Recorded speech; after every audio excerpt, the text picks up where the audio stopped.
Episode 24. Bertemu kembali dengan orang yang membawa luka. Ciara benar-benar tidak percaya dengan apa yang dia lihat kali ini. Seorang pria yang sudah 2 tahun ini tidak ia temui, atau lebih tepatnya Ciara tidak ingin bertemu.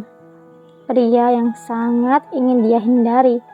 Pria yang telah menorehkan luka terdalam di hatinya, kini tengah tersenyum kepadanya. Ada riak rindu di netra hitam itu, bahkan pancaran rindu yang ditunjukkan untuknya. Hanya ada Ciara di mata Arkan, dan selama saat itu tidak pernah ada yang lain lagi. Arkan, gumam Ciara. Tidak dipungkiri jika ada seperti rasa rindu di hatinya untuk pria itu. Tetapi rasa sakit hati lebih mendominasi. Rasa kecewa dan kecewa yang selalu terpatri di hati Ciara untuk sang mantan suami. Sedangkan Arkan sudah tidak bisa membendung rasa rindu di hati yang sudah meluap-luap, seperti aliran sungai yang terus diguyur hujan. Ingin rasanya Arkan menarik tubuh kecil itu ke dalam pelukannya, mencium kening Ciara, sambil melimpahkan segala rasa yang menumpuk di hatinya. Namun, Arkan harus sadar diri jika saat ini mantan istrinya tengah menatapnya dengan tatapan dingin dan tajam. Ada kekecewaan yang tercetak jelas di mata hitam itu. Arkan sadar diri jika mungkin kemunculannya saat ini membuat Ciara benar-benar terkejut. Tapi Arkan tidak bisa tinggal diam setelah mengetahui keberadaan Ciara 2 bulan yang lalu. Selama 2 tahun, pria itu benar-benar seperti orang gila, karena sang mantan belum juga ditemukan. Namun, Arkan tetap tidak pernah meninggalkan pekerjaannya sama sekali. Justru dia semakin giat bekerja dan terus berusaha mencari keberadaan sang mantan istri. Dan inilah kegilaannya yang dia wujudkan sekarang. Membeli apartemen di samping apartemen milik sang mantan. Padahal apartemen itu awalnya masih ada pemiliknya. Tetapi sang pemilik sebelumnya dengan sukarela menjual apartemen mewah itu kepada Arkan dengan harga yang tidak murah. Namun, Arkan tetap membelinya demi agar dekat dengan Ciara. Arkan akan melakukan apapun agar bisa memantau sang mantan dan tidak menghilang seperti 2 tahun ini. Aku hanya ingin memberikan ini. Sebagai tetangga baru, tentu aku harus memperkenalkan diri dan memberi sedikit makanan sebagai pengenalan. Ucap Arkan masih dengan senyum lebarnya, menyodorkan sebuah kotak yang sepertinya berisi masakan Padang. Dari baunya memang masakan Padang sih, tapi Ciara nggak tahu juga, nggak mau nebak. Kebetulan aku sudah kenyang karena baru saja makan. Ambillah kembali makananmu. Ciara sudah akan menutup pintunya, tapi tidak jadi karena suara Arkan yang menyela. Cia, please. Aku tahu kamu pasti sangat membenciku. Tapi tolong terimalah. Gak baik menolak rezeki. Arkan masih menyodorkan kotak makanan itu meski Ciara enggan mengambilnya. Baiklah, terima kasih. Ciara akhirnya mengambil kotak itu dengan terpaksa. Senyum lebar kembali tersungging di bibir Arkan. Aku senang melihatmu baik-baik saja dan masih seperti yang dulu. Ucapnya karena melihat Ciara yang masih sama, sehat-sehat saja. Jika dia ingat bagaimana dulu Arkan terpaksa melepaskan Ciara karena keinginan wanita itu yang begitu kuat. Sekarang, dia juga akan mengejarnya sampai Ciara luluh kembali.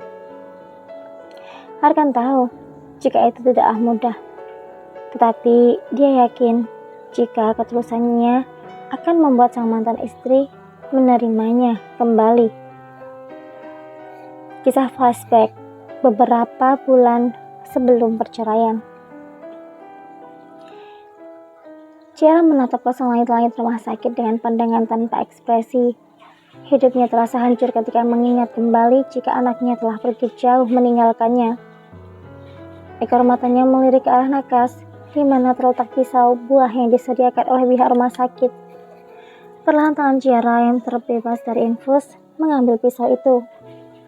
Entah untuk apa, tapi nalurinya mengatakan jika dia ingin mengambilnya. Tetapi kali ini, Ciaranya sendiri. Tidak ada Arkan yang mendampinginya. Entah kemana perginya suaminya itu. Dia baru saja terbangun setelah disuntik penenang karena mengamuk dengan Arkan yang tidak mau melepaskannya. Di dalam kamar rawat itu, Ciara hanya menatap hampa semua hal di sekitarnya. Sedangkan Arkan sudah cukup lama meninggalkan Ciara untuk pergi ke kantin mengisi perutnya yang sudah 2 hari ini tidak diisi.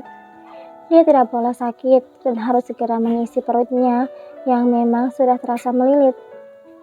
Arkan tidak memiliki penyakit lambung, tapi kalau perut itu tidak dikasih makan, tentu saja akan membuat tubuhnya drop. Arkan tidak mau sakit. Kalau dia sakit, lalu siapa yang akan menjaga istrinya? Mumpung Ciara masih tidur, Arkan bergegas ke kantin untuk makan. Akhirnya setelah menyelesaikan makanannya, pria itu segera kembali ke kamar rawat sang istri. Namun, ketika Arkan membuka pintu kamar rawat itu, pemandangan yang langsung membuatnya berteriak seperti orang kesetanan. Ciara, stop!